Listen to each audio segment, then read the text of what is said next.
ഭക്ഷണത്തിന് രുചിയില്ലെന്ന് പറഞ്ഞ് വീട്ടിൽ വഴക്കിട്ടിരുന്ന ഒരു കുട്ടിക്കാലം നമുക്കെല്ലാവർക്കും ഉണ്ടാകും. ഇങ്ങനെ അമ്മയോട് കലഹിക്കും. അത് മക്കളുടെ കുസൃതിയായി മാത്രം കണ്ട് ക്ഷമിക്കുന്ന അമ്മമാരുണ്ട്. അതാണ് പെറ്റമ്മയുടെ സ്നേഹം.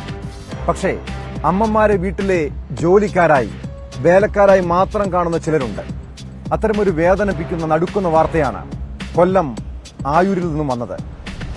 ഭക്ഷണം പാകം ചെയ്ത് നൽകിയില്ലെന്ന് പറഞ്ഞ് അമ്മയെ മകൻ ക്രൂരമായി തല്ലിച്ചതച്ചു. ആയൂർ സ്വദേശി ദേവകിയെയാണ് മകൻ മനോജ് ക്രൂരമായി ചവിട്ടുകയും വലിച്ചിഴയ്ക്കുകയും മർദ്ദിക്കുകയും ചെയ്തത്.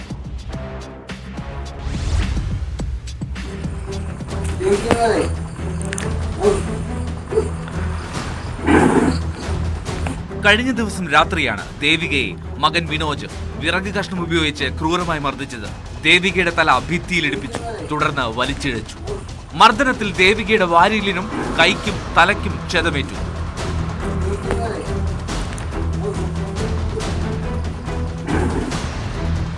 വീട്ടിൽ ദേവികയും മകനും മാത്രമാണ് താമസിക്കുന്നത്.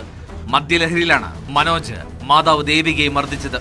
ഭക്ഷണം തയ്യാറാക്കി നൽകിയില്ല എന്ന് പറഞ്ഞായിരുന്നു മർദ്ദനം. പരിക്കേറ്റ ദേവികയെ അയൽവാസികളാണ് ആശുപത്രിയിൽ എത്തിച്ചത്.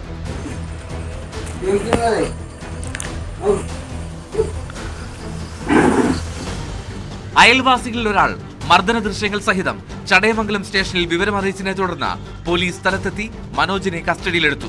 മുൻപും മദ്യലഹരിയിൽ മനോജ് അമ്മയെ മർദ്ദിക്കുകയും അസഭ്യം പറയുകയും ചെയ്തിട്ടുണ്ടെന്ന് പ്രദേശവാസികൾ പറയുന്നു.